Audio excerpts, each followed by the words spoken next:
Fala galera, beleza? Sejam bem-vindos a mais um vídeo aqui do canal. Eu sou Luiz Antônio e falo aqui no YouTube sobre investimentos e educação financeira. O vídeo de hoje é mais um vídeo do quadro Fundo a Fundo, onde eu pego os fundos imobiliários que vocês mais pediram nos comentários e analiso aqui de forma mais aprofundada. Hoje a gente vai falar sobre o Vino 11, que foi o fundo mais pedido, é o fundo de escritórios da 20. Mas antes de começar o vídeo, eu quero que você comente lá embaixo se você investe no Vino 11, se você gosta do Vino 11, se você quer investir nele, se você já tem alguma opinião a respeito desse fundo. E quero também que você já sugira nos comentários qual o próximo fundo imobiliário eu devo trazer no Fundo a Fundo da próxima semana. Então fica comigo até o fim do vídeo, Vino 11, depois da vinheta.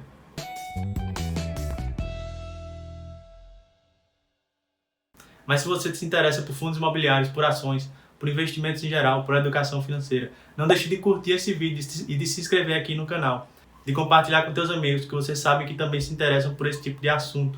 Dessa forma o YouTube vai perceber que os vídeos que eu estou produzindo aqui são relevantes e vai começar a divulgar para mais pessoas. E dessa forma você me ajuda a fazer o canal crescer. Mas vamos lá, o Vino 11 é um fundo de escritório gerido pela 20. Ele hoje conta com aproximadamente 20 mil cotistas, que é um número baixo se você for comparar com fundos maiores, com fundos mais antigos, mas não é nada que atrapalhe a liquidez desse fundo. Ele é um fundo de escritórios multiativos, de multi-inquilinos, com escritórios localizados em São Paulo e no Rio de Janeiro. A gente vê, segundo aqui o próprio site da 20 Partners, que a cotação do Vino 11, no momento que eu estou gravando esse vídeo, está R$ 54,50, e que o valor patrimonial da cota é de R$ 60,42, o que deixa aí o nosso valor de mercado mais baixo do que o valor patrimonial, o que dá um PVP de 0,85. Se você não sabe o que é PVP, é uma relação que a gente faz entre o preço de mercado da cota, o preço lá que está mostrando na Bolsa de Valores, o preço que ele está sendo negociado, e o valor patrimonial desse fundo, da cota. No valor patrimonial, a gente considera o valor dos imóveis, o valor que o fundo tem investido em caixa, em aplicações financeiras. A gente considera as dívidas do fundo também. E a gente faz essa relação para saber se o fundo está sendo negociado a um valor acima do que ele realmente valeria ou abaixo. Quando esse PVP está abaixo de 1, como é o caso do Vino 11, a gente diz que esse fundo estaria com um desconto, porque o valor de negociação dele está mais baixo do que o valor que ele realmente valeria. Só que nem sempre um PVP abaixo de 1 indica realmente um desconto. Pode ser também que essa seja a nova precificação do ativo frente aos riscos que os fundos de escritório vêm mostrando nesse momento de crise. E a gente tem que considerar também que a avaliação dos imóveis é feita somente uma vez por ano. E aí esse valor patrimonial pode estar defasado para cima ou para baixo. A taxa de administração desse fundo ela é regressiva. Ela segue essa tabela aqui. Quanto maior for o patrimônio do fundo, menor será a taxa de administração. Então hoje o patrimônio do fundo está por volta de 600 milhões. Então ela se encaixaria nessa faixa de 1,1% ao ano. Só que o gestor, voluntariamente, ele propôs, na última emissão de cotas, que, encerrada a última emissão de cotas, nos próximos 12 meses, a taxa de administração seja de 1% ao ano. Então, a taxa vigente, que a gente deve considerar para esse fundo, é de 1%. Ele tem também uma taxa de performance de 20% do que superar o IPCA mais 6. Esse é o relatório de abril, vale salientar. No momento que eu estou gravando esse vídeo, ainda não saiu o relatório de maio. E aqui nos destaques ele mostra que o rendimento distribuído no mês de abril foi de 35 centavos. E eu já adianto que ele já divulgou que o rendimento distribuído no mês de maio vai continuar de 35 centavos. Ele fala que o fundo só recebeu em abril 81% da receita prevista, o que pode ser bom, mas no decorrer do relatório a gente vai ver que não foi bem assim.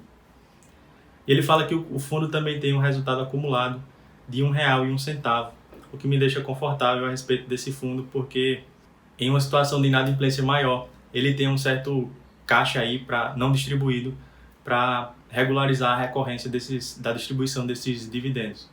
Mais embaixo aqui, a gente vai ter os comentários do gestor, e ele diz que a gestão do fundo vem se empenhando junto aos inquilinos para representar o direito dos acionistas, dos cotistas, mas levando em consideração a individualidade de cada inquilino e das condições que eles têm de conseguir pagar ou não os aluguéis nesse momento de crise.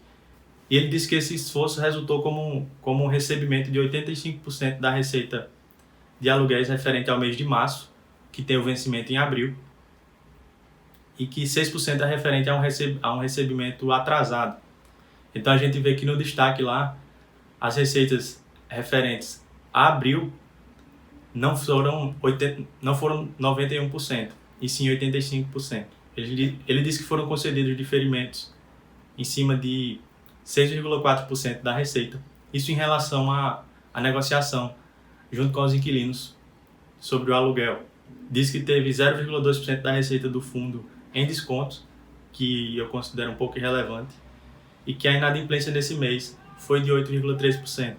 A gente vai ver que é o primeiro mês que o fundo vem apresentando inadimplência. É um fundo novo, é um fundo jovem, então a gente não tem como pegar essa inadimplência histórica e ver se ela está alta ou está baixa.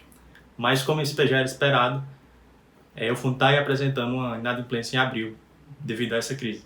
E aqui embaixo, ele disse que está especulando, levando em conta um cenário conservador, de que se a inadimplência chegar em até 20% ao mês, até o fim do ano, ele ainda consegue distribuir 54 centavos por cota. E chegando no fim do ano, com um resultado não distribuído ainda de 61 centavos.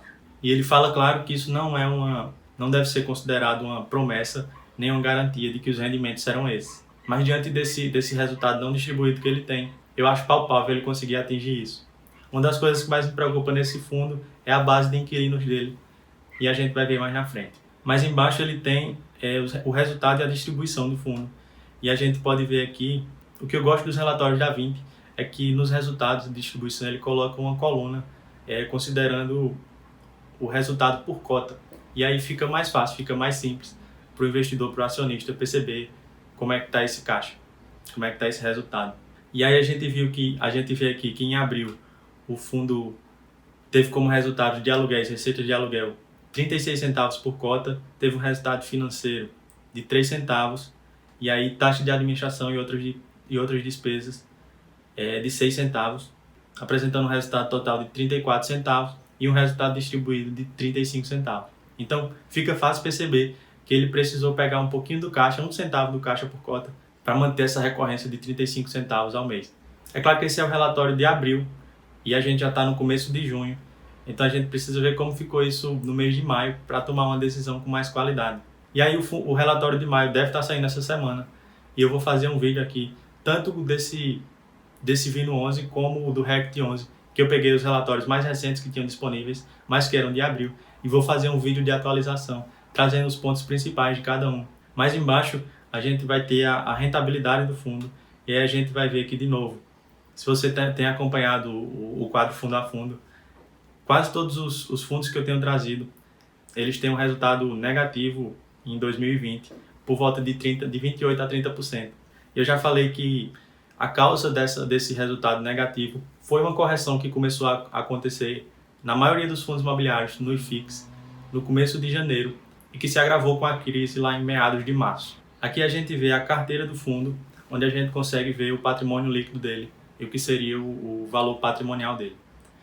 Ele fala que no final de abril, o patrimônio líquido desse fundo era de 600 milhões, ele tinha o valor dos imóveis, somavam aproximadamente 620 milhões, e aí ele tem em aplicações financeiras, em caixa, 63 milhões, só que ele tem obrigações de pagamento de imóveis a prazo de 77 milhões. No jargão da contabilidade, quando a gente fala em obrigações a prazo, em obrigações a longo prazo, a gente está falando de dívidas desse fundo cujo vencimento é superior a 12 meses. Então, se eu tenho uma dívida que eu preciso pagar ela somente no fim do ano que vem, essa minha dívida ela é chamada de obrigação a prazo, obrigação de longo prazo. E aí ele tem essa obrigação a prazo de 77 milhões e tem um a pagar, a receber, que seria uma obrigação de curto prazo, uma dívida que ele precisa pagar abaixo de 12 meses, de 3 milhões. Então ele tem isso em caixa, está tranquilo. Nos indicadores operacionais, a gente vai perceber que o valor médio do aluguel por metro quadrado do Vino 11, ele está abaixo do mercado, cerca de 25% abaixo do mercado. E aqui ele fala que é dos contratos típicos, então é desconsiderado os contratos atípicos que o fundo também tem. E aí a gente precisa pensar a respeito disso. porque pode ter um fator positivo e um fator negativo. O fator positivo é que se está abaixo do mercado, a gente pode ter um upside quando for ocorrer o reajuste desses contratos, nivelando eles ao valor de mercado. E aí a gente conseguiria um ganho de dividendos. O ponto negativo é que é um aluguel abaixo do mercado até o período do vencimento. E a gente vai ver que a média do prazo de vencimentos desse fundo é no longo prazo. A taxa de ocupação média já é acima do mercado, é perto de quase 99,3%, o que implica em uma vacância baixa. Isso é positivo. E a gente vê aqui a inadimplência líquida média.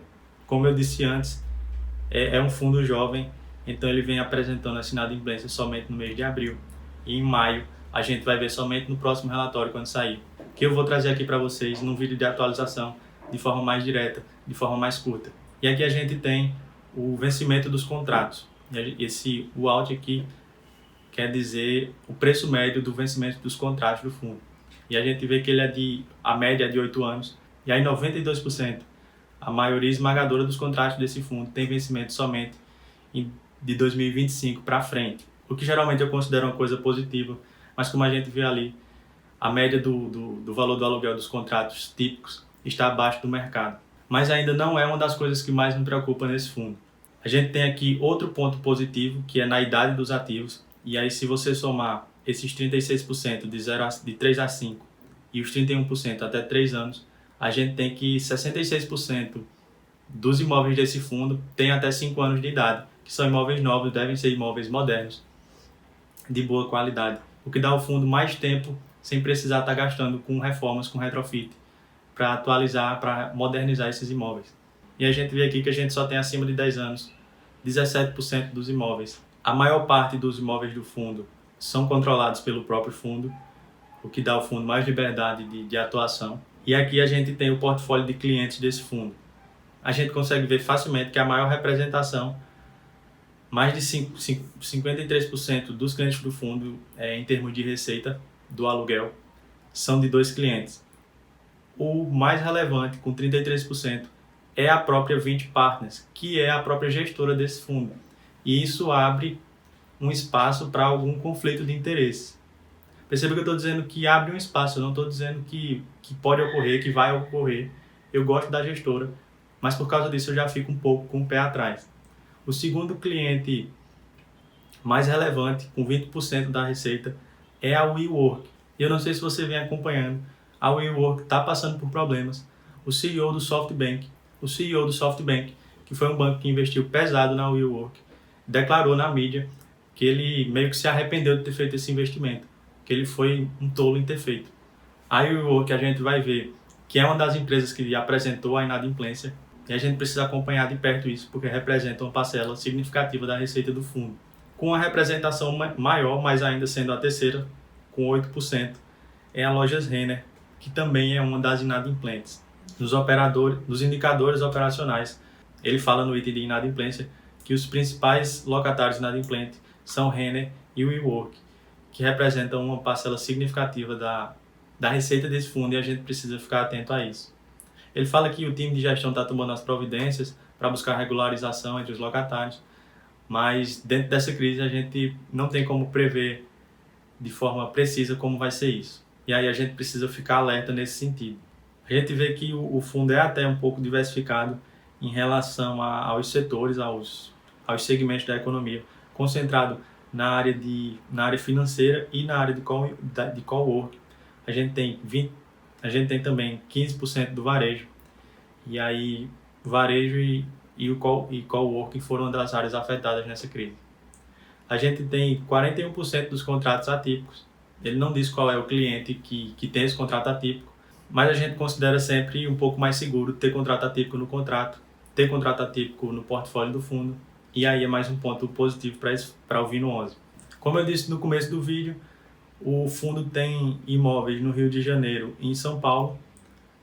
Dentro de São Paulo ele tem em Alphaville, em Barueri, e a gente segue com o portfólio do fundo com os imóveis. E é legal também que ele coloca aqui alguns indicativos e ele coloca uma legenda aqui embaixo. Esse L é para clientes de primeira linha, o B é o segmento de boutique office, esse L cinza quer dizer que ele está localizado em grandes centros.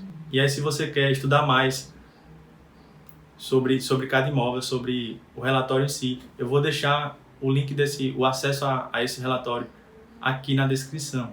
Minha opinião pessoal sobre esse fundo é que ele aparenta ser um fundo bom, mas como eu falei antes, algumas coisas me deixam um pouco com o pé atrás, que é a base de inquilinos desse fundo, a concentração de WeWork, a questão do fundo ser de escritórios que apresentam nesse momento, nesse curto prazo, um risco um pouco maior. Se você pensar no longo prazo e ignorar as questões de inquilinos que eu falei, pode ser uma boa opção.